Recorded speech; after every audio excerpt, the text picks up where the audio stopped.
んばんは。Good evening. Thank you for coming tonight. 来てくださって感謝します。Take your registration card with you. Can you hold it? 出 I want 席 to カードをちょ see っと you 出していただいていい hold で the すか？ registration card. 出席カードを。Can you have it? Let me see your registration cards with you. 出席カードを持っていらっしゃる方、ちょっと出してください。Good.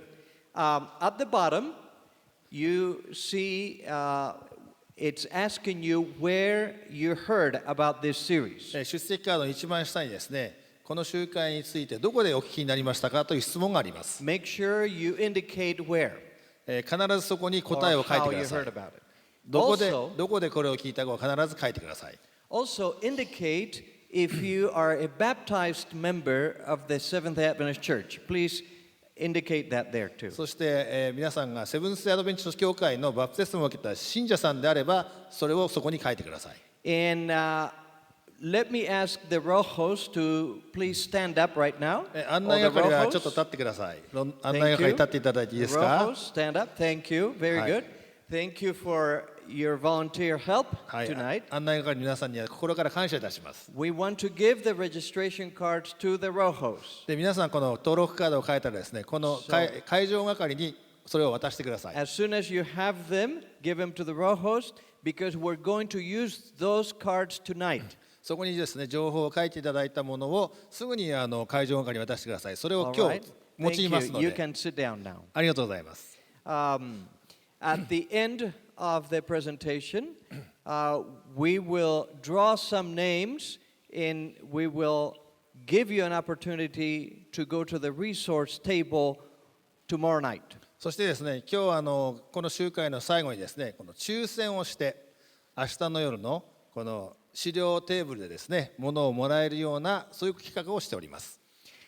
Everybody got one of these books? 皆さんこの本をいただいたでしょうか？ Very good. If you already have it, この本を持ってくださっていれば非常にいいと思います。 it's an opportunity to give it to a friend. もし持っていらっしゃればそれを友達にあげてください。 Invite a friend to come tomorrow and give him the book and say, they're giving books for free. Really good reading. 明日の夜ですね、お友達を招待して、ここに来たらですね、本がもらえるよと宣伝してください。 In fact, if you come for the first 5 topics, you will get a second book. もしですね、最初の5日間、ここに出席すればですね、次には2冊目の本がもらえます。Now, tomorrow night is the third topic. 明日の夜はですね、3番目のお話になります。Because tomorrow morning is the second topic. なぜかというと、明日の朝にですね、2番目の話があるからです。So the fourth topic is on Sunday night, and the fifth topic is on Tuesday night. 4番目のお話が日曜の夜、そして5番目のお話が火曜日の夜になります。 And that's when, if you come to those, then you will be able to get a different book. でこの5回ですね、ずっと来ると2冊目の本がもらえます。 Let me share a little bit about what you can expect from this series the next few days. この講演会ですね、次の2、3日の間に皆さん何をお聞きになるかをちょっとここで話してみたいと思います。We will study the Bible in this series. このシリーズではですね、聖書を学びます。So bring your Bible or bring your phone with the Bible in it. 聖書そのものを持ってきてくださるか、聖書のアプリが入ったスマホを持ってきてください。You will want to take notes about what you hear. そしてですね、ここで聞いたことのノートを取ってください。Each night will build on the previous night.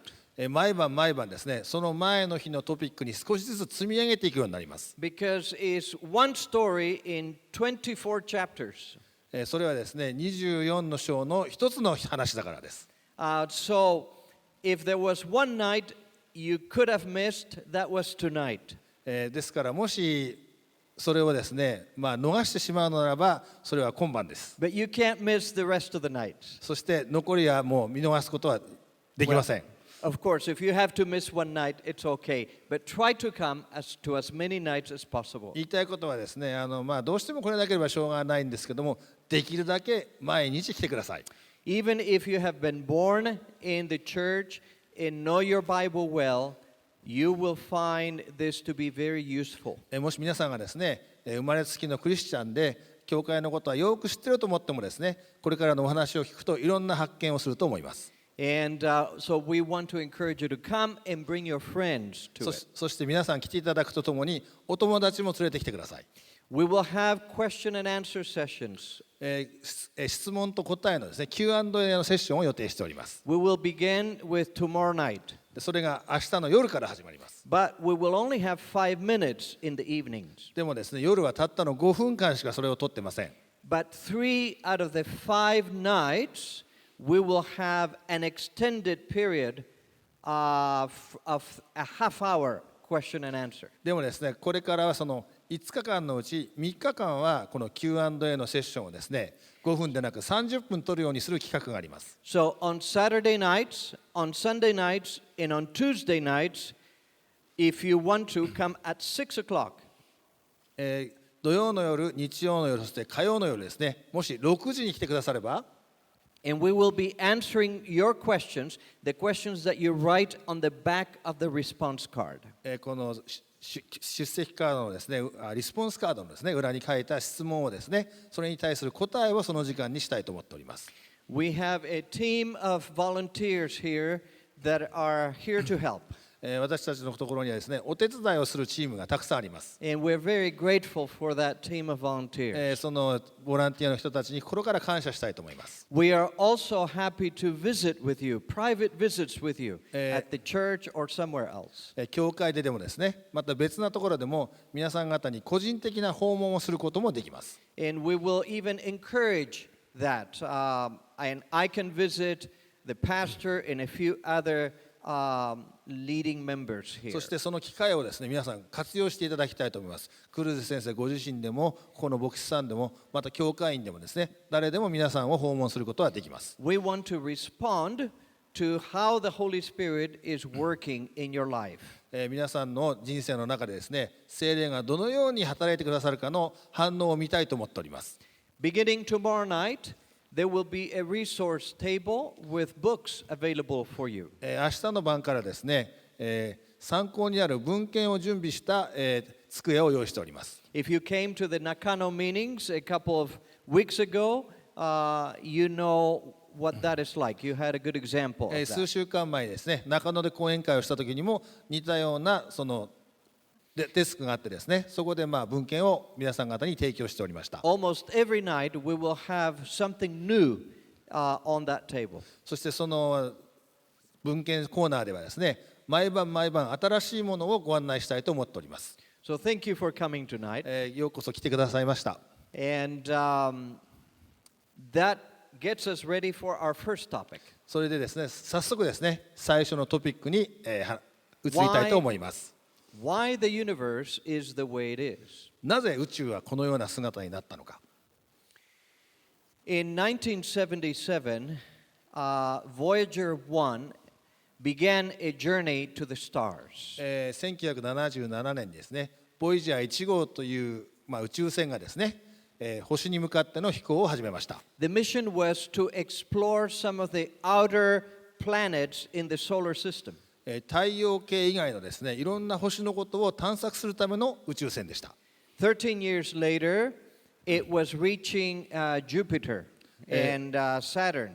13年後にですね、火星に着き、その後土星に着き、And later it came to Pluto, which is the last planet in our system. そして太陽系の一番外、多分冥王星ですかね、そちらの方までたどり着きました。A famous cosmologist by the name of Carl Sagan asked NASA to turn one of its cameras back to Earth. 一人のですね、有名な宇宙科学者がですね、NASA にですね、そのボイジャーのカメラを地球に向かって写真を撮るように頼みました。To take the last few pictures of Earth before it would disappear in the cosmos. 遠くになって見えなくなっちゃう前にですね、この地球の写真を遠くから振り返って撮りたかったのです。And so it took a number of pictures. It took 60 pictures そ in して、total. たくさんの写真を撮って合計で60枚の写真を撮りました。64,000 pixels for each picture. 6万4000ピクセルの画素ですね、当時にしては非常に画素数の高いものを取りました。 Each pixel took 5.5 hours at the speed of light to reach Earth. そして1ピクセルがですね、地球に着くまでに5時間半かかったそうです。 Because Voyager 1 was about 6 billion kilometers from Earth at that point. なぜかというとですね、ボイジャー1号は、600億、光年地球から離れ、600億キロですね、地球から離れてたそうです。This is the most famous of those pictures. これがその中で一番有名な写真です。What is that? これは何でしょう？ That's Earth これは地球です。 from 6 billion kilometers away. 60億、キロメートルから見た地球です。And it happened to be on a ray of light so that it is even more distinct. そこにですね、この光の、線があってですね、よく地球が目立つような写真を撮りました。Carl Sagan wrote a book about that. この宇宙科学者カール・セーガンという人は一つの本を書きました。He called this a pale blue dot in reference to Earth. この地球の写真をですね、薄い青、水色の点と呼びました。And then he wrote a book about the insignificance of the Earth in the vast universe. そしてですね、広い宇宙の中のちっぽけな地球という本を書きました。This is some of what he said. その中で彼が書いたことです。Because of the reflection of sunlight, the Earth seems to be sitting in a beam of light. 太陽光の反射により地球はまるで光線の中に座しているようだ。As if there were some special significance to this small world. まるでこの小さな世界に特別な意義があるように。But it's just an accident of geometry and optics. しかしそれはただの幾何学と光学のなせる技である。Look again at that dot. That's here. That's home. That's us. あの点を見てもう一度見て、それはここ、それは我々の住まい、それは我々である。Our planet is a lonely speck in the great enveloping cosmic dark. 我々の惑星は宇宙の暗闇に包まれた孤立した小さな点でしかない。That's a typical naturalist understanding of our place in the universe. これがですね、自然主義者のですね、この広い宇宙における我々地球の存在の意義の解釈です。We are very insignificant because the universe is very large and we are very small. なぜかというと宇宙は広大で我々はすごいちっぽけだからです。And the universe will eventually collapse or freeze over and everybody will die anyway. そしてですね、宇宙はどんどん拡張してどっかで止まったりですね、爆発したりしてみんな死んでしまうと思ってるわけです。But when we look at the universe, when we see the stars, are we insignificant? でも宇宙を見たりですね、星を見たりしたときに本当に私たちは取るに足りない存在なのでしょうか。 Are we only a speck in the universe? 私たちは本当に宇宙の小さな塵でしかないのでしょうか。 In the early part of the 20th century, several scientists began to postulate the idea of an expanding universe.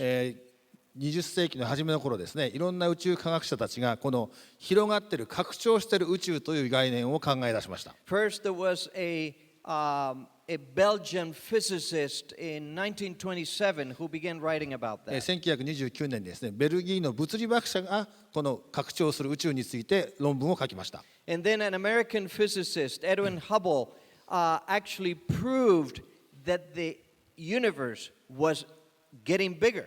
そしてですね、アメリカ人の物理学者エドウィン・ハブルという人がですね、宇宙が実際に拡大している、拡張しているということを証明しました。Up until that time, modern science believed that the universe had been there all along and it was eternal.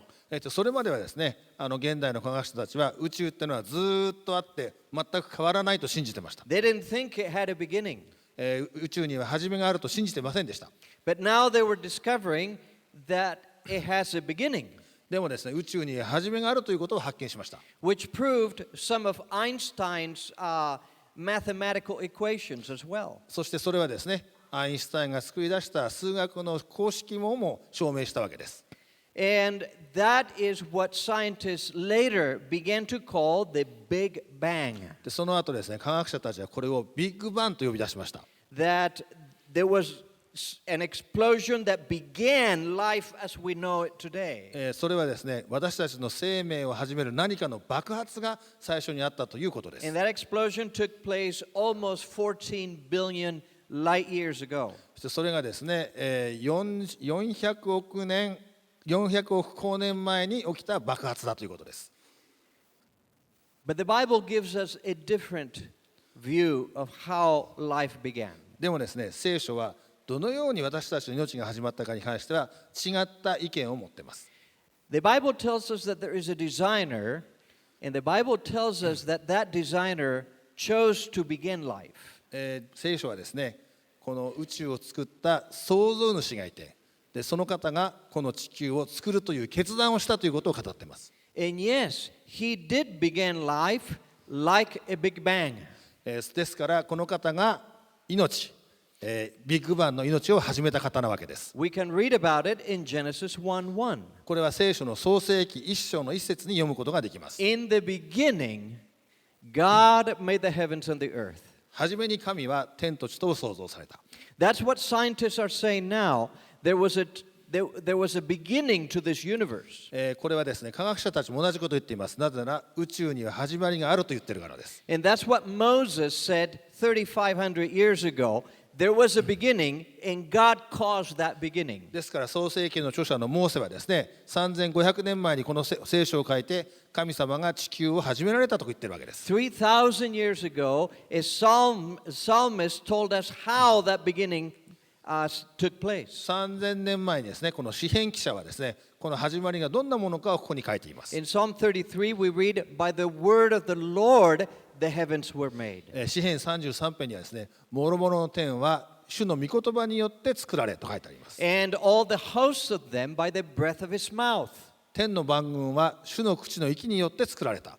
So according to the Bible, the beginning was caused by God because he spoke matter and galaxies into existence. ですから聖書によるとですね、最初は神によってで、その始まりは神の言葉によって始まったと書いてあります。He spoke and it was done. He commanded and it stood fast. 神が話すとそれはそのようになり、神が命令するとすべてそのようになったと書いてあります。This is a remarkable statement. これは本当にびっくりするような大事な声明です。That someone could be so powerful, so big, as to create by speaking things into existence. そんなに力があり、そんなに大きな方がですね、ただ単に話すだけでこんな立派なものを作り上げたわけです。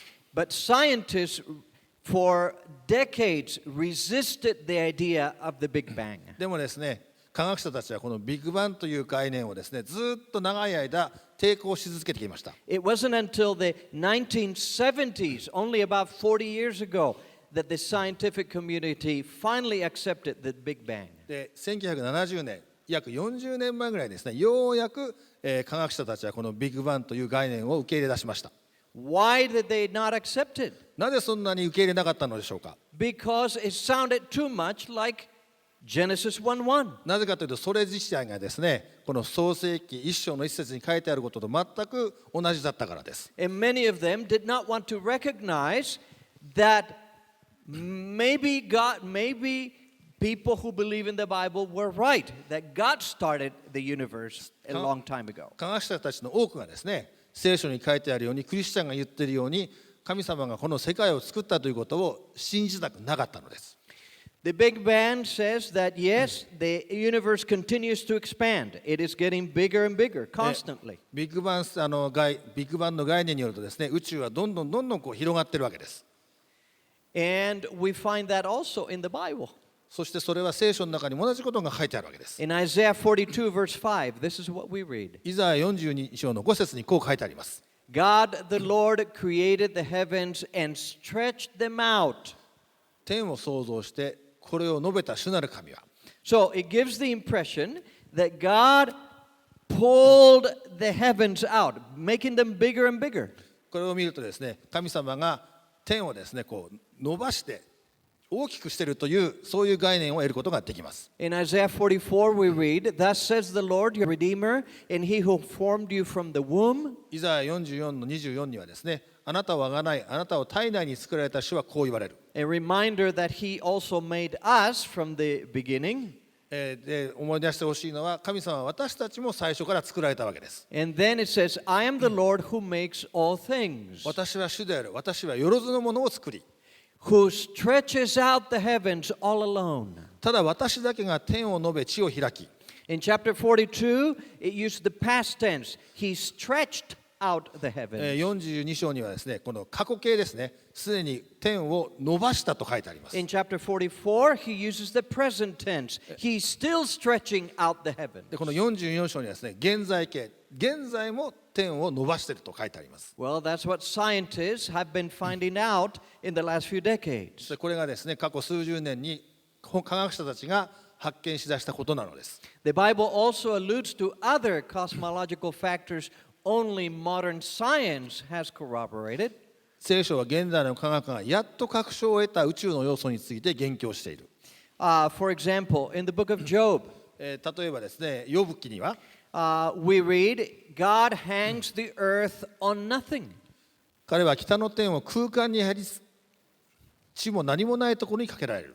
For thousands of years, people thought that the earth was on big elephants or on turtles. 数千年もの間ですね、地球っていうのは大きな象とか大きな亀の上に乗っかっていると信じてました。 But nobody thought that the earth was hanging in space. で誰もですね、地球が空間に浮いているとは思わなかったんです。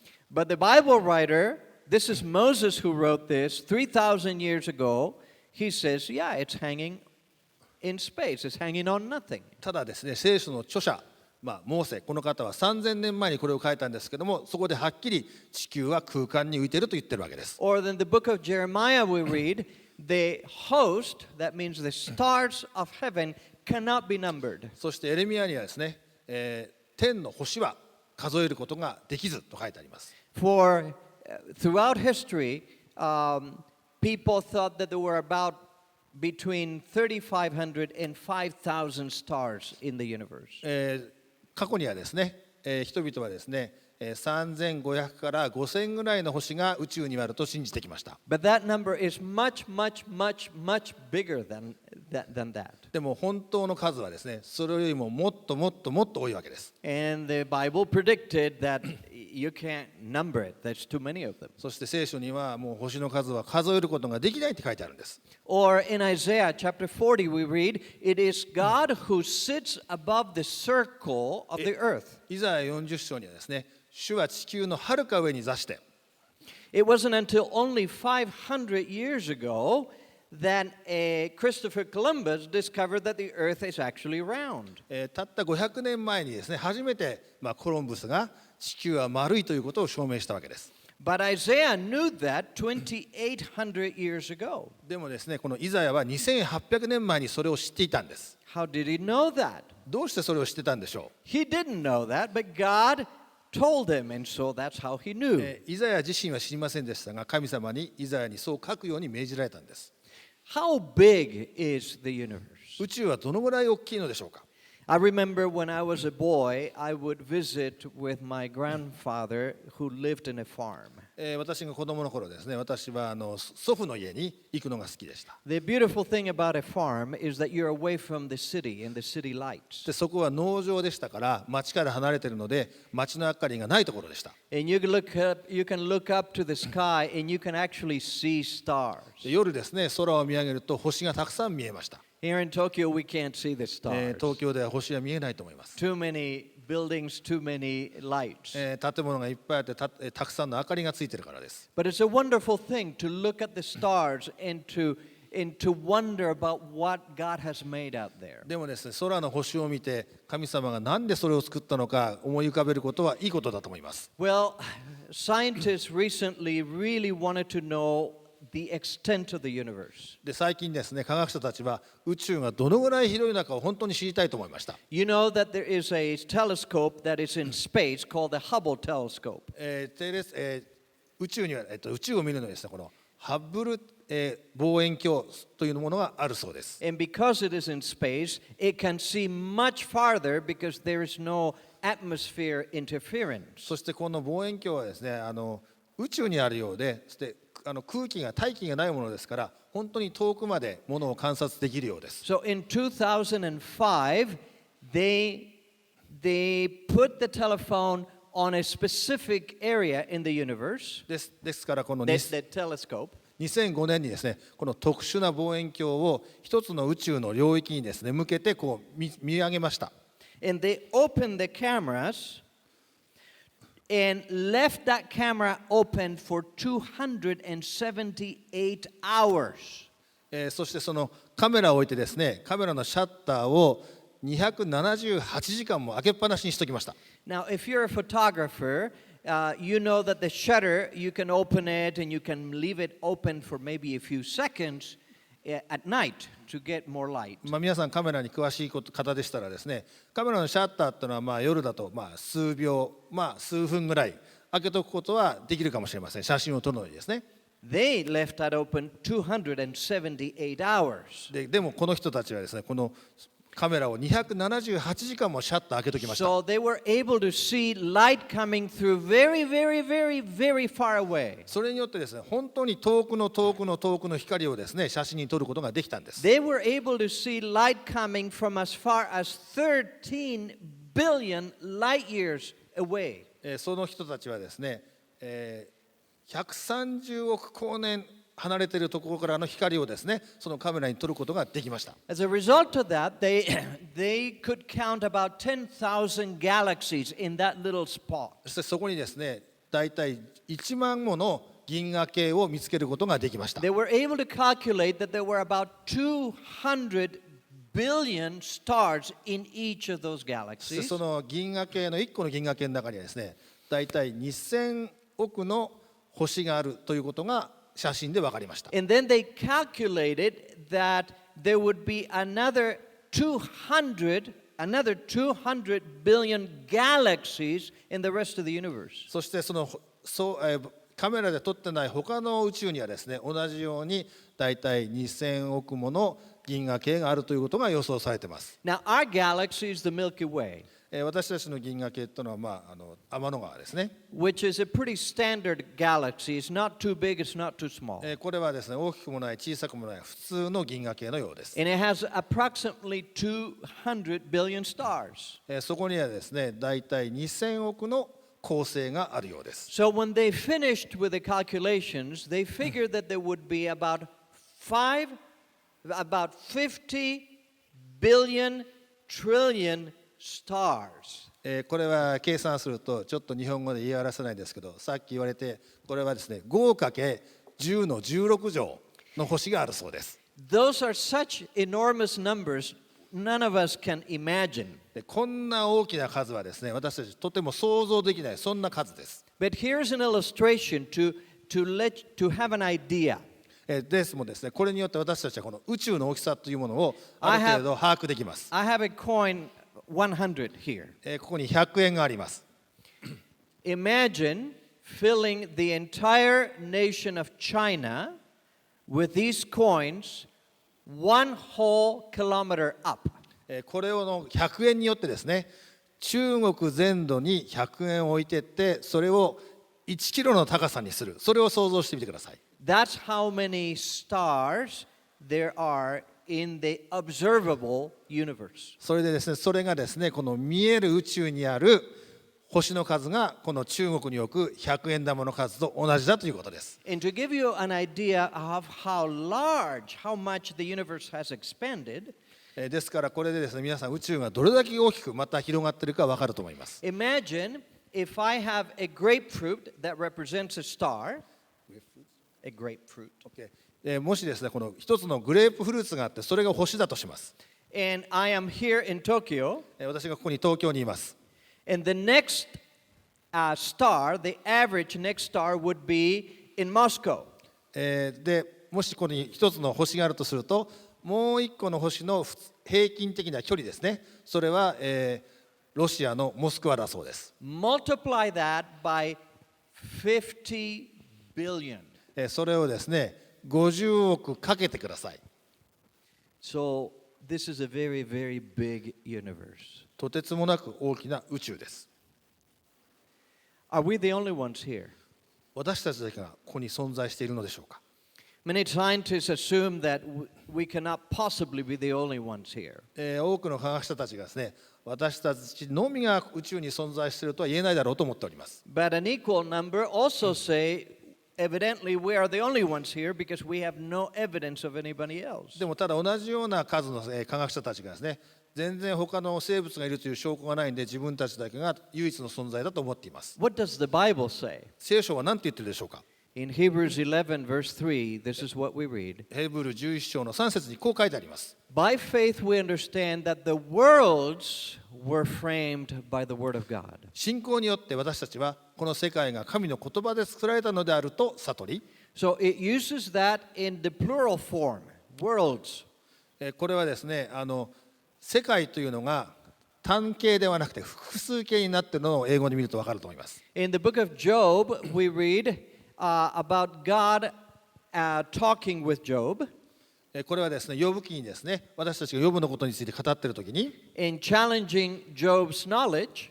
神様はヨブのですね、知識にチャレンジしているわけです。 So God says, where were you when I laid the foundations of the earth? 私が地の元を据えたとき、あなたはどこにいたか。 When the morning stars or angels sang together. かの時には明けの星は、星というのは天使ですね。愛ともに歌い。 And all the sons of God shouted for joy. 神の子たちは皆喜び呼ばわった。 So God says that there are two groups of people that celebrated the creation of this earth. ここにはですね、この地球の創造を祝った2つの種類の人たちがいるということを書いています。 One group were the angels. 一つは天使たちです。 Another group were the sons of God. で、もう一つはですね、神の子たちです。 Who are these sons of God? 神の子たちって一体誰でしょう。 Most likely they are the equivalent of Adam in each of these worlds God has created. それは多分ですね、数ある世界の、地球で言えばアダムのような人たちであろうと思われます。 How do we know? どうしてそれがわかるでしょう。 Well, we get a clue from another chapter in the book of Job. 別なヨブの章から、一つのヒントを得ることができます。 In the first chapter we read, Now there was a day when the sons of God came ヨブ記一章にはある日神の子たちが来てと書いてあります。 to present themselves before the Lord, and Satan also came among them. 主の前に立ったサタンも来てその中にいた。 So evidently, the leaders of these worlds had an assembly with God. そしてですね、このいろんな世界の指導者たちが神の前に集まったわけです。 And since Satan had deceived Adam, had defeated Adam, he is the one that went there representing the earth. で、サタンはこの世界でですね、アダムを騙して、地球の王様になったので、この集まりに地球の代表として来てたわけです。 This is mentioned not just once but twice. これは1回じゃなくて2回書いてあります。 In the next chapter it says, Again there was a day when the sons of God came to present themselves before the Lord. 次の章、ヨブ記の2章ですね。ある日また神の子たちが来て主の前に立った。 So these are strong clues that there are other worlds God has created. ですからこれはですね、他の世界が存在するという、一つのヒントだと思います。 With creatures like us, except that they're probably not exactly like us. 私たちのような被造物。ただ完璧に私たちに似たものではないかもしれません。 According to the Bible, we're not alone in the universe. 聖書によると宇宙に存在しているのは私たちだけではありません。 But according to the Bible, we are a special creation. しかしですね、聖書によると私たちは特別な被造物です。 Human beings are something different than the rest of the universe. 私たち人間はですね、他の世界とは何か違うものを持ってるんです。 The universe reveals God cares for His creation. 宇宙は神がその被造物を心にかけていることを表している。Let's look now into the story of creation. それではですね、創造の物語をちょっと見てみたいと思います。 In Genesis 1, verse 2. 創世記1章2節。 And the earth was without form and void. 地は形なく虚しく。 So in the beginning, God, 13.7 billion years ago, God created the heavens and the earth. ですから神様はですね、13億年以上の前に、この天と地を作られたと言ってるわけですけども、But the earth, according to the Bible, was without form and void. ただですね、聖書によるとこの地球はですね、形もなく虚しかったと書いてあります。In other words, it was like in any other planet that you can see today that is inhospitable and unattractive. それはですね、今空に見るですね、誰も住んでない、何にもないような、星と全く同じだったわけです。In fact, at the end of the week of creation, this is what God says. そしてですね、ただですね、その創造の1週間が終わった後に神様はこのようにおっしゃいました。Thus the heavens and the earth and all the host of them were finished. こうして天と地とその万象とが完成した。So the earth, the ball may have been made many, many years ago, but it wasn't finished until recently. でもですね、ですからこの地球というこの惑星ですね、惑星はたくさんの時代の前に作られたかもしれませんけども、完成したのは最近だということです。 Only a few thousand years ago. 数千年前に完成したと思われています。So that's the completion of the earth according to the Bible. The beautifying of the earth was done recently. ですので地球の完成、美しく造形する作業はですね、比較的最近になるまでなされなかったと聖書は言っています。The book of Genesis tells us the rest of the story of the creation of earth. 創世記一章にはですね、創造の物語が書かれています。To be more precise, the finishing of the creation of earth. それはもっと正確に言うとですね、地球の最終の創造の形が語られています。When you read Genesis 1, you find that it is written in a polemic form.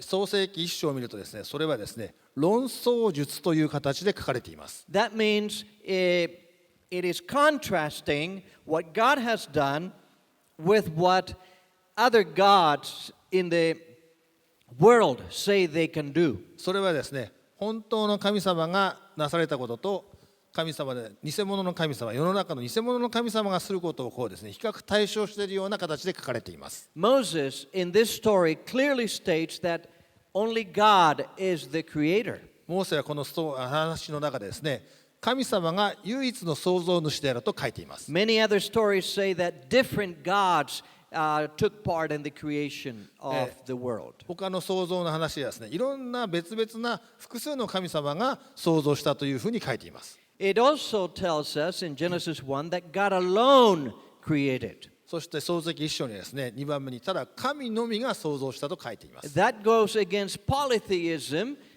which means that a number of gods were part of it. そしてそれはですね、多神論の話ですね。いろんな神様が世界を作ったという、それに反対した表現をしています。And a third point is that God is separate from his creation. 3番目の点はですね、神様というのは創造されている実在、創造されたものではないということですね。はい。Some philosophies believe that God is nature, is part of nature. 一つの哲学はですね、神様が自然の一部だというふうに考えているものがあります。But the Bible distances itself from that. God is separate from his creation. でもですね、聖書はそれと反対に神様と被造物というのは全く別々のものだということを主張しています。So let's go back to the story of Genesis 1, verse 3 now. ですから創世記一章の物語に戻ってまず3節を見たいと思います。 Then God said, Let there be light, and there was light. 神は光ありと言われた。すると光があった。What is this light? この光とは何でしょう。I have wondered myself for many years what this light might be. 何年間も私自身この光って何だろうと思ってました。 Because the story tells us he didn't create the sun until 3 days later. なぜかというとですね、3日後まで太陽は神様は作られなかったんですね。 So this is clearly not the light of the sun. ですからこれは太陽光ではありません。 The closest reference we have in the Bible is found in John chapter 1. これとですね、似たような話というのがヨハネの一章に書いてあります。 Because John 1 begins exactly the same way as Genesis 1.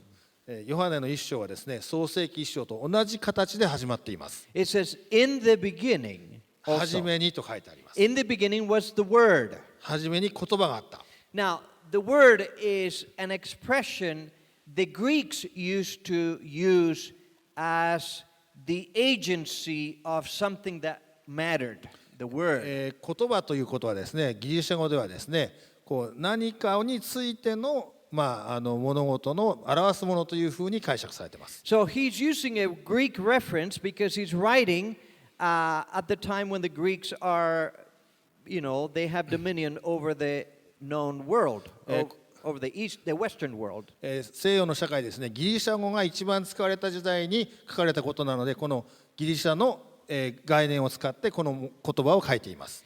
And then he says, the word was with God, and the word was God.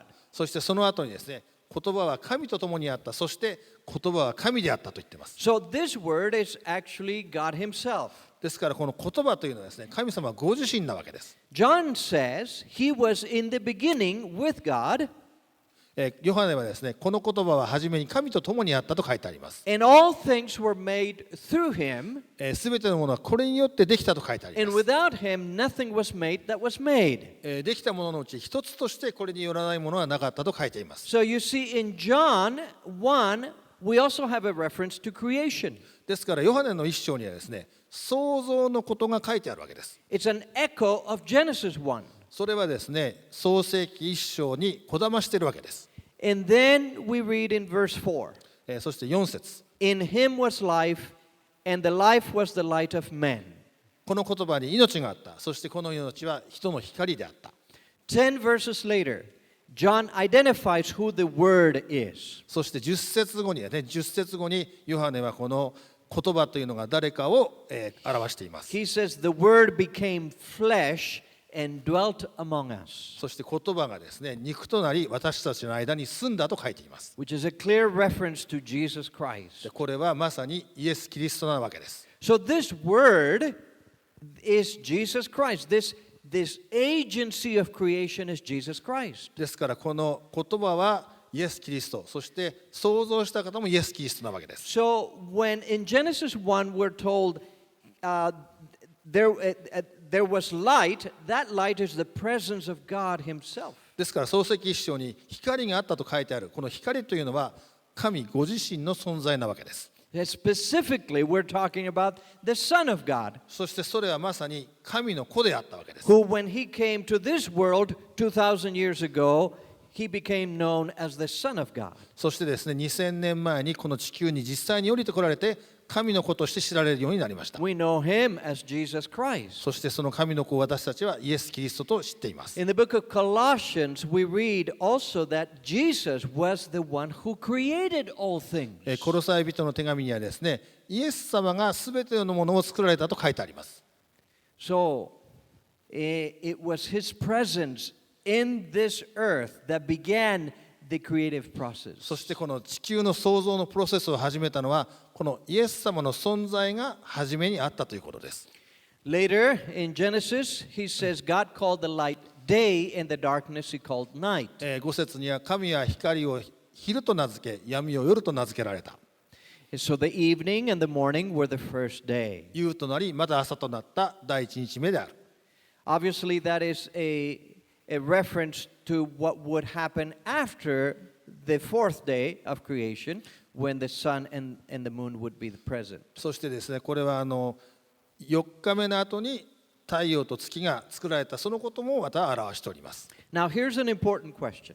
ここに大事な質問があります。 He says that this was the first day. In the story, it talks about 6 days of creation. ここにですね、第1日目であり、そして6日間の話があるわけです。 Many people believe that those must be symbolic days. この1日というのがですね、象徴ではないかという人たちがいます。 Maybe each day represented a year 1日というのが1年じゃないかとか、 or 1,000 years. 1000年じゃないかとか。What is the truth? Is literal? Are we supposed to read literal days or symbolic days? ですからここに書いてある1日というのは本当の1日なのか、それとも象徴的な1日なのか、どっちなのでしょう。 When Moses wrote this story, he clearly meant this to be literal days. モーセがこの話を書いたときはですね、確実にそれは実際の一日だということに書いています。 How do we know that? どのようにしてそれがわかるでしょうか。 We know that because of linguistics. それはですね、書き方でわかるわけです。 The word yom is the Hebrew word for day. 読むというですね、複数形で使われた、読むというヘブル語がですね、複数形で使われるときにそれは常に24時間を指します。 But when that word is used with a number, it always means a 24-hour day. そしてこの読むという言葉がですね、数字と一緒に使われるときは必ず24時間なのだそうです。 And the numbers used are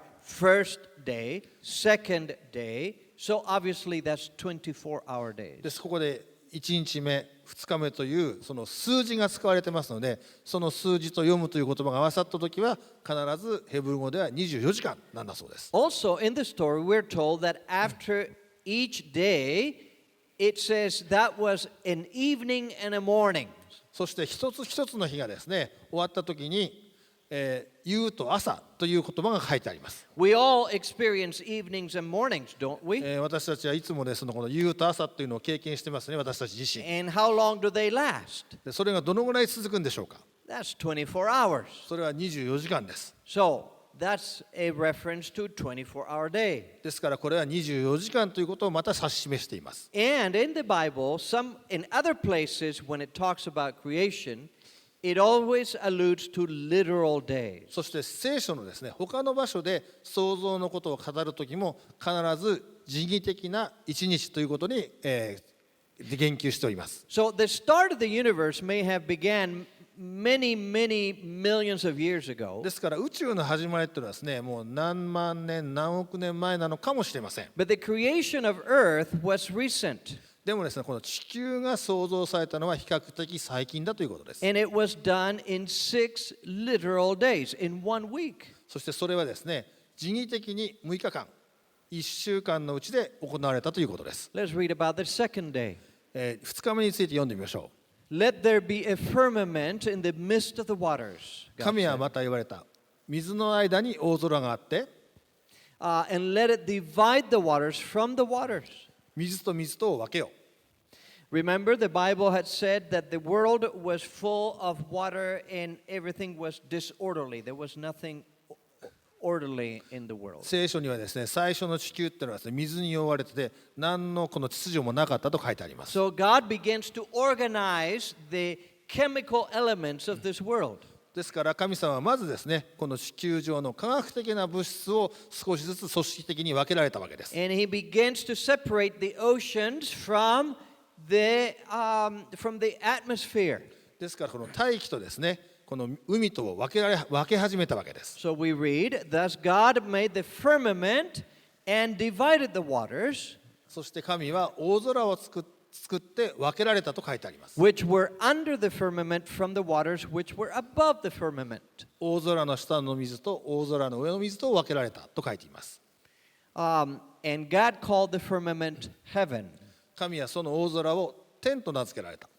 So the evening and the morning were the second day. 夕となりまた朝となった第2日目である。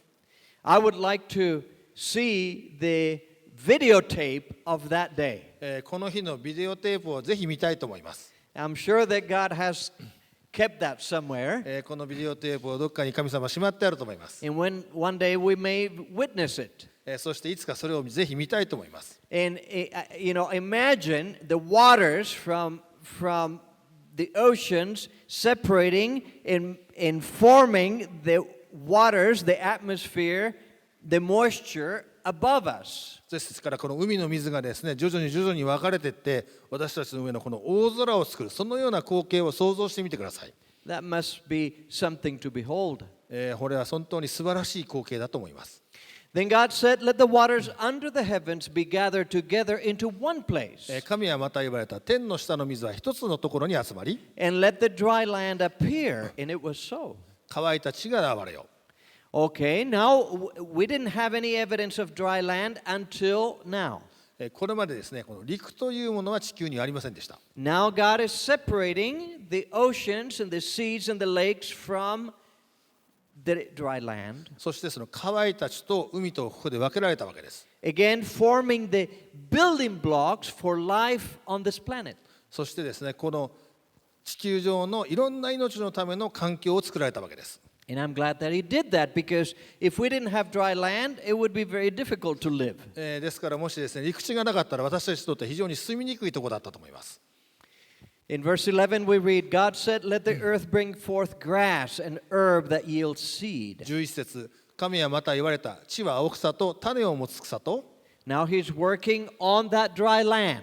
ここで神様はこの陸地に関しての働きを始められました。And the fruit tree that yields fruit according to its kind. 種類に従って実を結ぶ果樹を地の上に生えさせ、 Whose seed is in itself and the earth, and it was so. 種のあるものを地の上に生えさせよ、そのようになった。So can you imagine all over the earth plants coming up, flowers coming up, trees growing up? 皆さん想像してみてください。すべての歴史にですね、花が生え、草が生え、そして木が生えてくるわけです。That must have been something to behold. これも素晴らしい光景だと思います。Now, there is no one still on earth. There are no animals, there's no birds. ところが地球にはまだ、人間も動物も鳥もいません。 But what is God doing? なぜ神様はこんなことしてるんでしょう。 He's creating the conditions for animals to be able to live. 神様は動物たちが生きることができる環境をここで作ってらっしゃるわけです。 He's making it possible for birds to be able to subsist on the earth. 神様は鳥がですね、この地球に生きることができるような場所を作ってらっしゃるわけで How す。 thoughtful, how kind, how careful God is in His creation. よく考えて本当に気がついて、そして私たちのことを思ってくださる神様なのでしょうか。Have you seen have you been in a place such as this picture shows? この写真のような場所に行ったことはありますか？ Where the grass is beautiful and the trees are beautiful and the hills, and there's such peace when you are in a place like 草は that. 美しく、木は美しく、そしてですね、周りは本当に静かな平和な環境です。And all of it is rich with life and available to every creature on earth. そしてそこにはですね、たくさんの生物、たくさんの命が住んでるわけです。You see, this is how God intended to create. He had two plans in mind. 神様はこのようにですね、創造されたんですけど、2つの計画を心の中に持っておられ The ました。 first thing he needed to do is to form, to shape the basic conditions of the earth. 最初にですね、地球の基礎的なものを形成することが必要だったわけです。To prepare the building blocks. それはですね、この建物の基礎を作ることが必要だったわけです。 So, light, atmosphere, plants, and vegetation are the foundation of the earth. ですから光とかですね、空気とか植物とか野菜っていうのはこの地球の基礎となるものなわけです。 Because the earth was without form, according to Genesis 1:2. 創世記1章2節には最初に地球っていうのは形がなかったわけです。 Now he forms it, he shapes it. ですからここで今形を作ったわけです。形成したわけです。 But then he's not done with that. Next, he goes to his second objective. でもここでは終わりません。2番目のステップに神様は移られます。 And the second objective is to fill the earth. そして2番目はですね、中を満たすということをされました。 He doesn't simply want silent plants and trees to be on the earth. He wants living creatures to be there. 静かな木とかですね、静かな草の静かな地球を望まれたんじゃなくてですね、そこに生きているものを望まれたんです。 But he knows that living creatures will need a solar system in order to function best on the earth. まずですね、この生き物が地球で最善の状態で生きるために必要な太陽を作られました。 And that's what he creates on the fourth day. でそれを4日目に作られました。 And then on the fifth day, he creates birds and fish. 5日目にですね、鳥と魚を作られました。 And then on the sixth day, he creates the land animals and 6 human beings. 6日目に陸の上に住む動物と人間を作られたわけです。 We read in verse 14, Then God said, Let there be lights in the firmament of the heavens to divide the day from the night. 創世記1章14節、神はまた言われた。天の大空に光があって昼と夜を分け、 And let them be for signs and seasons and for days and years. 印のため、季節のため、日のため、年のためになり、 And that is how we know what a day, a 24-hour day, and we know the month cycles, and we know the yearly cycles. それによってですね、24時間の1日があり、1ヶ月があり、そして1年があるわけです。 In verse 16, Then God made two great lights. 神は2つの大きな光を作り、 the greater light to rule the day and the lesser light to rule the night. 大きな光に昼を司り、小さな光に夜を司れと書いてあります。 And then it says he made the stars also. そしてそれからまた星を作られたと書いてあります。 Now that's an intriguing statement. これは非常に興味深い We'll ことです。 deal with that in 1 minute. それに関しては1分後にまた話したいと思います。 Think about this. God created an entire solar system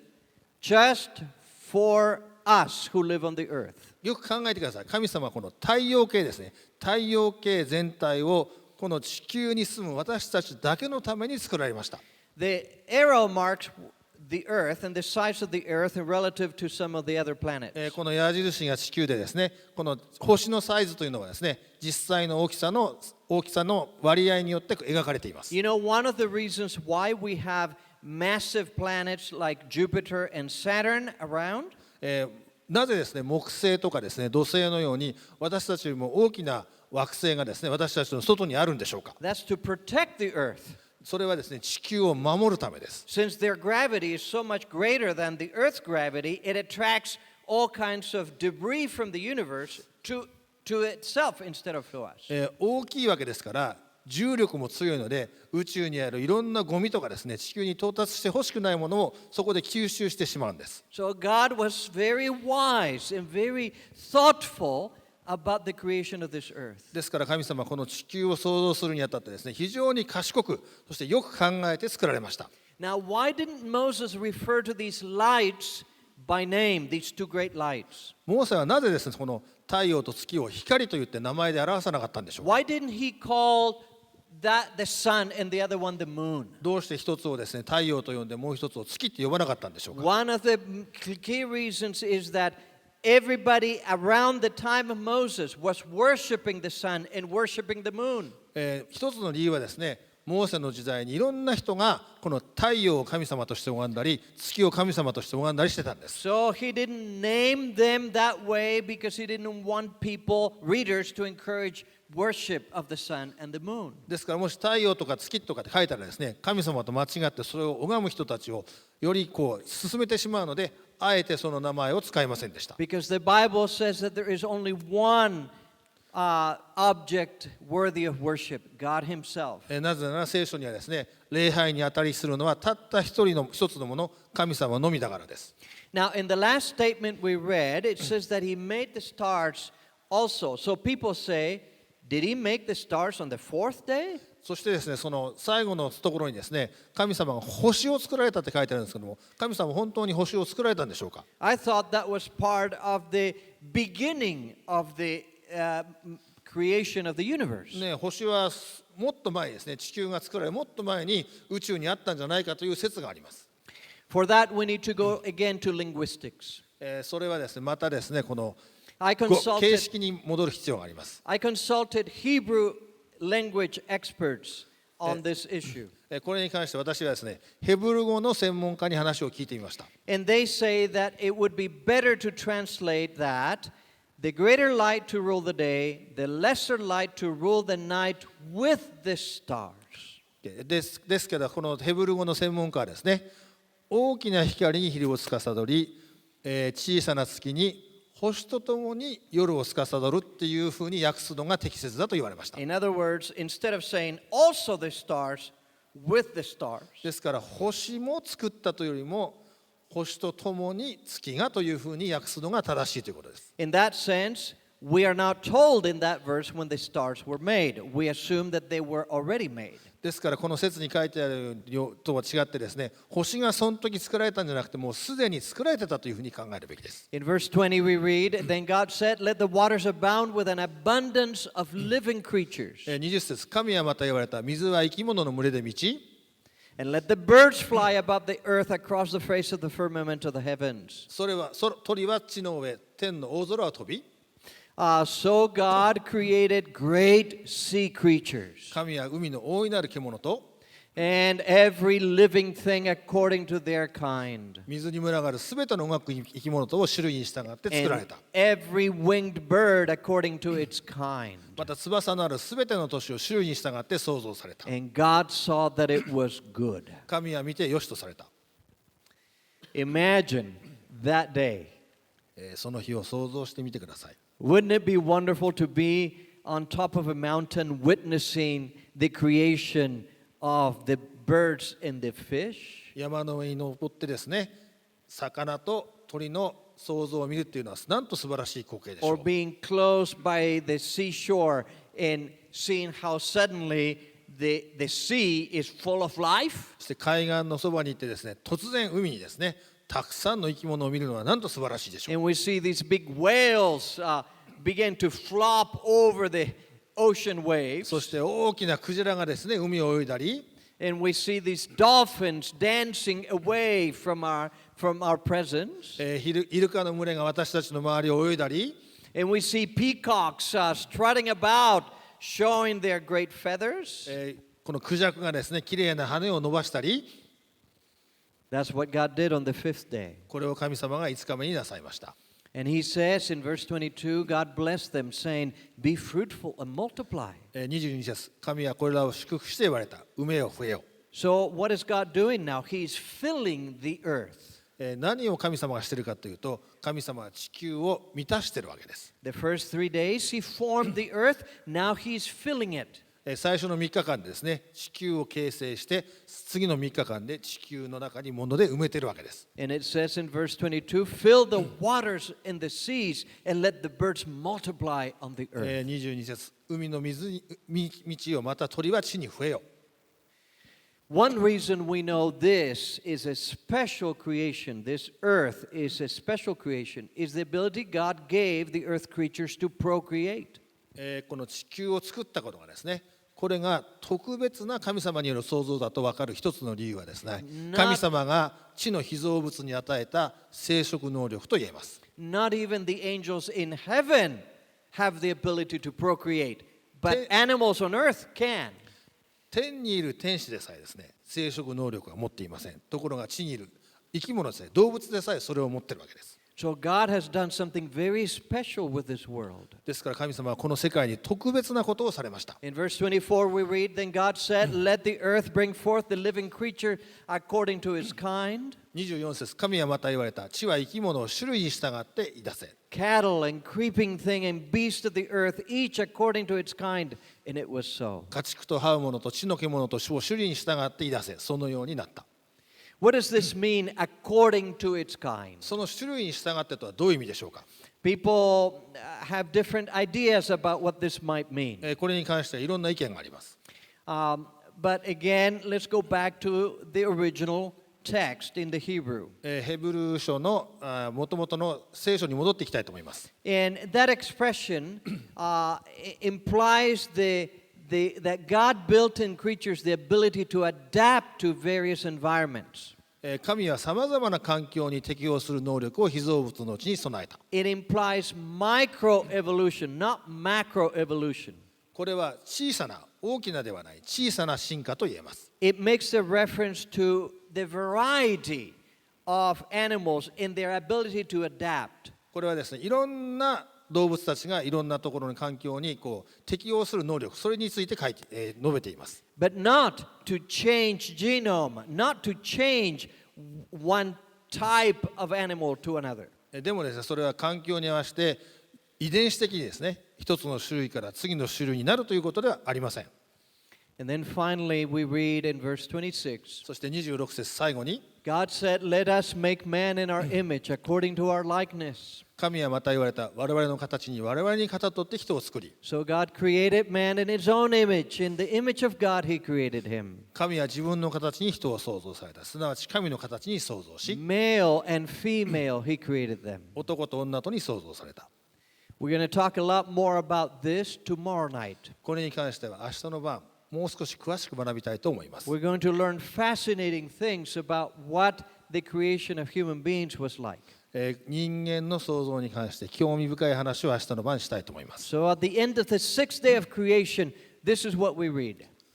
そして6日間の創造の後にこういうことを神様はおっしゃいました。 Then God saw everything that he had made, and indeed it was very good. 神が作ったすべてのものを見られた頃、それは甚だ良かった。 When you read Genesis 1, you find that God says that about every day. これをですね、神様は毎日言われてました。He says he saw that it was good. でもそこはですね、良かったとしか書いてありません。Second day, it was good. 2日目も良かったと書いてありま Third す。 day, it was good. 3日目も良かった。 Fourth day, it was good. 4日目も良かった。 Fifth day, it was good. 5日目も良かった。 But sixth day, it was very good. ところが6日目は甚だ良かった。Why did he say that it was very good? なぜ甚だ良かったと言ったんでしょう。 Why does he bring up a notch, the qualifier from good to very good on the sixth day? 5日間よしと言ってなぜ6日間に甚だ良かったと神様おっしゃったんでしょう。 Because God created human beings on the sixth day. なぜなら6日目に神様は人間を作られたから And で he す。 created human beings in his image. そして神の形にかたどって人間を作られました。 And we have no evidence that God has created any other beings in the universe in his image. そしてですね、宇宙のどんな存在をも神様が神様の形にかたどって作ったという証拠はありません。 We'll talk about the implications of that truth tomorrow night. 明日の晩これについてもう少し深く学びたいと思います。 The universe reveals God cares for his creation. 宇宙は神がその被造物に心をかけていることを証明している。 And so we come to the end of that story, that the heavens and the earth and all the host of them were finished. そして創造の話の最後です。こうして天と地とその万象とも完成した。 And by the seventh day, God ended his work which he had done. 神は第7日目にその作業を終えられた。 And he rested on the seventh day from all his work which he had す done. なわちそのすべての作業を終わって第7日目に休まれた。 Then God blessed the seventh day and sanctified it, 神はその第7日目を祝福し聖別された。 because in it he rested from all his work which God had created and made. 神がこの日にそのすべての創造の技を終わって休まれたからである。 The Hebrew word for rested is the word Shabbat, ヘブル語でですね、休むということはシャバという言葉だそうで from which we get the word Sabbath. す。それから安息日という語源が来ています。 It means rest, その意味は休むです。 but that's a secondary meaning.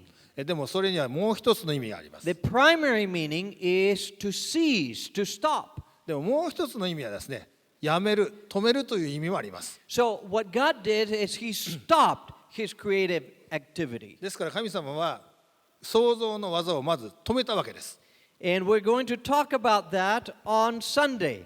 それについては日曜日にお話したいと思います。 What all this means to us as human beings. これが神様、私たちにとってどういう人間にとってどういう意味かを学びたいと思います。 Because he says that on this day he sanctified it. He made it holy. なぜかというと神様はこの日を聖別して聖としたからです。 And that is something he doesn't say about any other day of the week. それはですね、1週間の他の日に関しては一切そんなことはおっしゃってません。 So God clearly has something special in mind for the seventh day. ですからこの第7日目ということに関してはですね、神様は何か特別な目的を持っていらっしゃいます。 Look at this picture. この写真を見てください。 Isn't this a beautiful picture? 美しい写真です。 This is where we live. これが私たちの住む地球です。 This is what God made for us. これが神様が私たちのために作られたものです。 The buildings and the streets, that's something we made ourselves. 建物とかですね、道路っていうのは私たちが自分たちのために作ったものです。 But this beautiful thing is what He made for us. でもこれはですね、神様が私たちのために作られたものです。For us to survive, He created water, He created air. 私たちが生きるためにですね、水とか空気を作られたわけです。 The plant life has everything we need for our nourishment and our growth. 植物のはですね、私たちの栄養とか生活のために全ての必要なものを提供してく He れ did all this for you and me. ます。これは神様が全て私とあなたのためにしてくださいました。 That's a pretty impressive gift. これは非常に印象深い贈り物です。 I'd like to give you a gift. Here's the planet. 神様は私はあなたにプレゼントをしたい。これがあなたに対する地球のプレゼントですところです。You know, we could be living in a different part of the universe. 私たちは宇宙の別なところに住んでいくこともできたかもしれません。 Actually, the truth is, we probably would not survive anywhere else in the universe. 宇宙の別な場所ではですね、私たちはきっと生存することができません。Cosmologists have not yet found a suitable place for human beings to live other than the Earth. 宇宙科学者たちはですね、人間にとって地球以外に住めそうな場所をまだ探し当ててはいません。The truth is that our location is ideal for human beings to live in. 真実はこの場所は私たちにとって理想的な場所です。This is Ray J. Richards and Guillermo Gonzalez. これは J. リチャーズとヨモ・ゴンザレスという2人の人です。One is a philosopher of science, and the other one is an astrobiologist. 一人はですね、哲学者、科学者、もう一人は、宇宙生物学者です。And these two scientists have put their heads together as to why this is such a unique place in the universe, this Earth. この2人の科学者たちはですね、なんでこの地球が非常に宇宙の中でユニークかに関しての、論を描きました。They have written extensively about it. これに関してたくさんの本を書いています。One of the things that they notice is that only the Earth has a transparent atmosphere. 彼らが発見した一つのことはですね、地球のみが透明な大気を持っているということ They です。studied about 70 planets in the nearby area, and none of them have a transparent atmosphere. 地球の周りにですね、70もの惑星を研究したんですけども、透明な大気を持っているのは地球だけだそうです。So if we lived there, we couldn't see the sky. ですからもし他の惑星に住んだらですね、私たちは空を見ることができません。But because we live here, we can see the universe. ただ私たちはここに住んでますから宇宙を見ることができるんです。We can see much more. Like with Hubble, we can see deep into the universe. ですから科学者ハブルが言ったようにですね、宇宙の深く深くまでを見ることができるんです。We can see solar eclipses that in other places they could not see. 私たちはこの日食を見ることができます。で、きっと他の場所では日食なんてありません。And a solar eclipse teaches us much about the universe. Did you know? この日食というのはですね、私たちに宇宙のことを教えてくれます。For example, in 1919, a solar eclipse, they were able to finally learn that light bends. 1919年のですね、日食の時にですね、実際に光が曲がるということを発見しました。Einstein had predicted that mathematically, but we didn't know that experientially. アインシュタインはですね、数学的にこのことを主張してましたけども、実際に発見したのはこの時でした。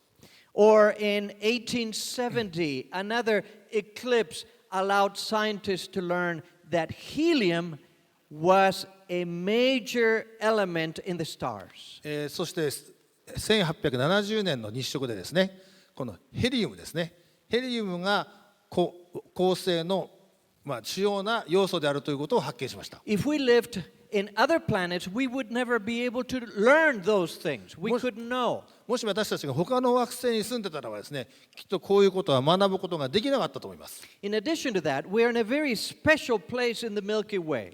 もう一つはですね、銀河の中の私たちの惑星の位置というのは非常に特別だということです。We're in about the darkest possible place in the Milky Way. 私たちはですね、銀河の中に一番暗いところに位置しているそうです。When there is no concentration of stars, 星が集中してない場所に私たちはい where ま there's す。no concentration of gases, ガスが集中してないところに私たちはいます。 which allows us actually to see so much better the universe from where we are. それによって私たちはですね、外の宇宙を非常によく見える位置にいるわけです。So these scientists say the same narrow circumstances that allow us to exist also provide us with the best overall setting for making scientific discoveries. ですから科学者たちは私たちが生存できる同様な限られた環境は科学的な発見への総合的に最善な環境が整っていると言っています。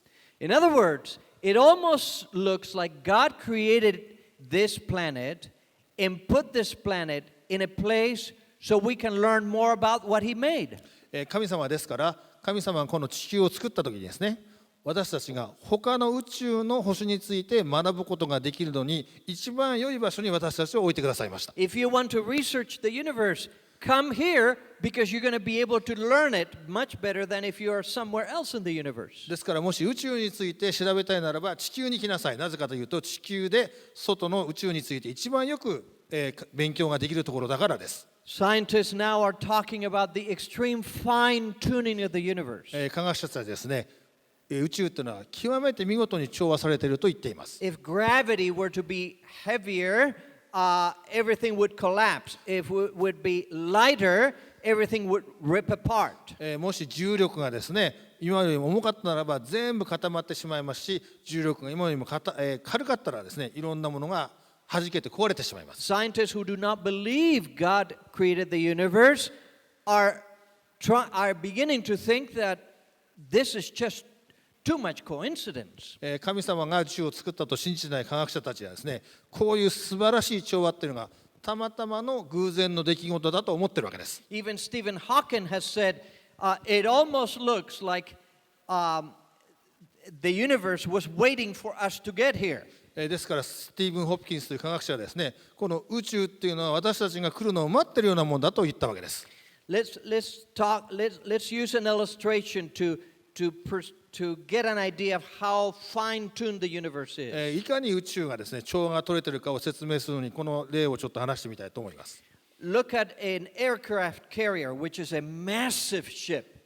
これは空母ですけども、本当にでっかい船です。This one weighs about 97,000 tons. これはですね、9万7000トンの船です。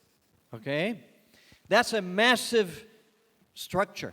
これは非常に大きな建造物です。Imagine taking your finger 皆さん一つの指を取って、and doing this on the hull. Just, slapping your finger around. この指をですね、この One time. 船の甲板をちょっとですね、一回触ってみてください。And then imagine that because of doing that, the ship doesn't work anymore. で、それをすることによってこの船が動かなくなる。Everything falls apart. 全部ダメになってしまう。That's how fine-tuned the universe is. そのぐらいですね、宇宙はデリケートに作られているということです。A slight change would ruin everything. ちょっとした変化が全てをダメにしちゃいます。So everything is perfect in order to function the way it does.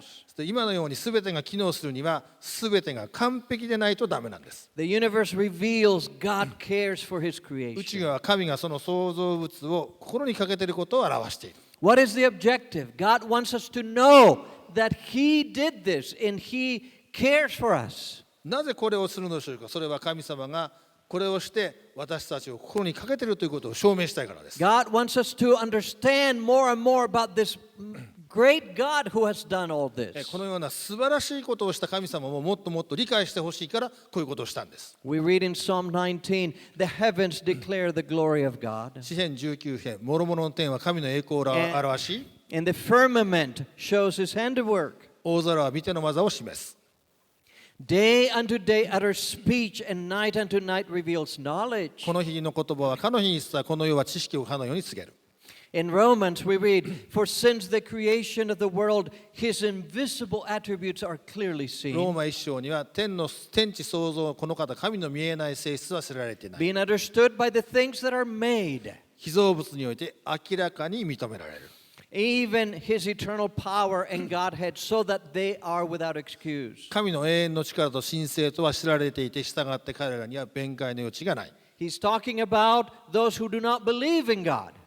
彼はですね、神様を信じない人たちのことを話してい And ま he す。 says, God has made all of these things. If you pay attention to that, you have no excuse. You have to believe in God. ですから神様はこれらのすべてのことを作られて、それを見ればですね、神様がそこにいらっしゃるということは疑いものうちもないということです。In Psalm chapter 8, we read, When I consider your heavens, the work of your fingers, 詩編8編には私はあなたの指の技なる天を見、the moon and the stars which you have ordained. あなたが設けられた月と星とを見て思います。 What is man that you're mindful of him, and the Son of Man that you visit him? 人は何者なのでこれを御心に留められるのですか。 In other words, when I see the vastness of the universe, なぜかというとこの宇宙の広大さを見たときに when I see the massive works you have done, 神様が本当になされた素晴らしい技を見たとき I に wonder why you would pay attention to me, just to little me. なんで神様はあなたはこんな小さい私に目を向けられるのですかと言わざるを得ません。 The universe reveals God cares for His creation. 宇宙は神がその被造物を心にかけていることを表しています。 I'd like you to give me some feedback about this topic tonight. 今晩のお話にぜひ皆さんフィードバックをいただきたいと思います。 Make sure you get your response card out. このフィードバックカードを出してください。 You also have that.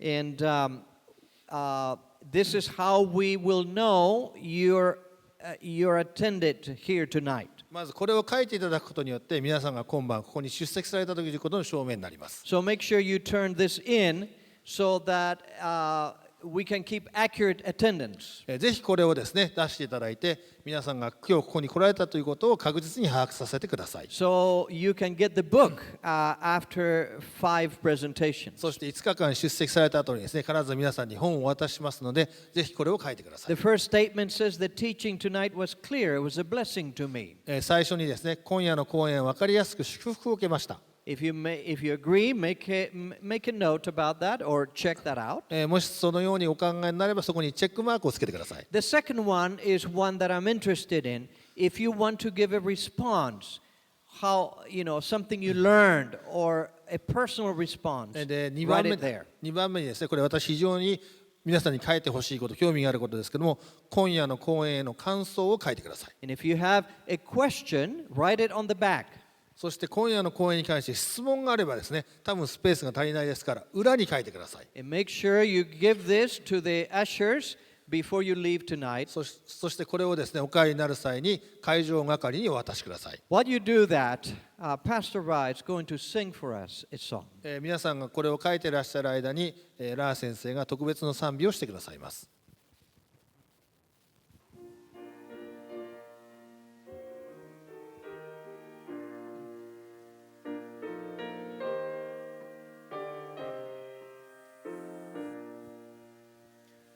輝く日を仰ぐとき月星眺むるとき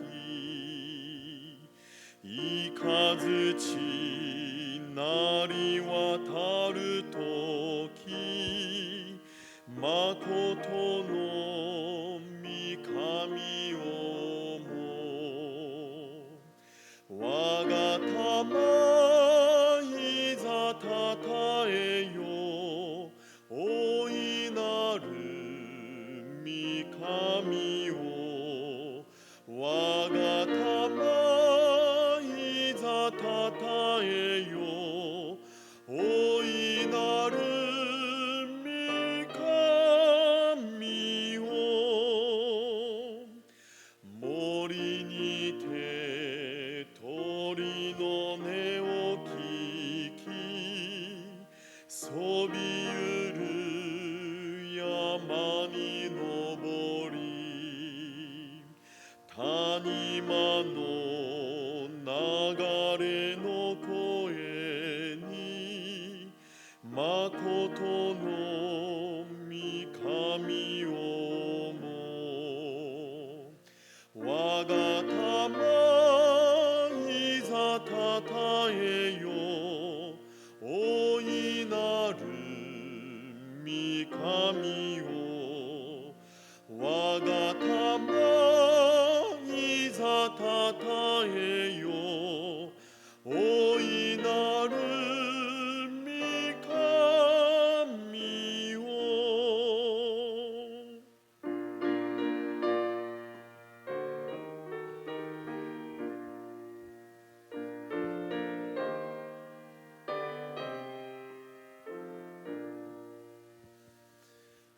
雨土作りし神は人をも作り変えて正しく清き魂持つ身とならしめたも我が魂いざたたえよ大いなる御神を我が魂いざたたえよ大いなる御神を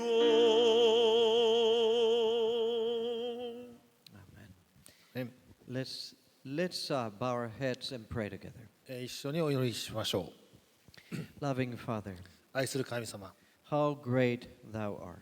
あなたはいかに偉大でしょう。 How great are the works of your hands, あなたの手の働きはいかに偉大でしょう。 and how much it shows us that you care for us as your people. 私たちをいかにあなたの人々として顧みてくださるかを感じます。 We pray that you can continue teaching us over the next few days and weeks. ここ数日間、またこれからの数週間、ぜひ私たちに必要なことを教えさせてください。 Be with us as we go home tonight 今晩家に帰る途中、一緒にいてください。 and bring us back tomorrow. そして明日またここに戻らせてください。 In Christ's name we pray. キリストイエスの皆によってお祈りいたします。 Amen. アーメン。 Maybe we can have the ushers, but don't leave yet because we are going to draw some names. But we can have the ushers come and pick up the cards. まだ抽選をしますので帰らないでください。会場係は前の方に来てカード Or を the 集めてくだ row さ host. い。 Yeah, the row host maybe. 会場係はどうぞカードを皆さんから集めてくださるようにお願いいたします。 Tomorrow night, this is the subject. 明日の夜はこれに関してお話をしま Where す。 did we come from and where are we going? 我々はどこから来てどこに向かうのか。 So you want to be here for tomorrow night. ですからぜひ明日の晩も来てください。 But we will have the second session tomorrow morning. でもですね、これは3番目で2番目のお話は明日の午前中にあります。 And tomorrow morning, the session is the end of all wars and the future of mankind. 明日の朝はですね、すべての戦争の終結と人類の未来について話したいと思います。 God bless you, everybody. Wait 2 more minutes. Maybe your name will be drawn today. 皆さん、また明日お会いしましょう。あと2分間待ってください。これから、抽選をしますので、皆さんの名前が当たるかもしれません。Kumbawa. はい、それでは、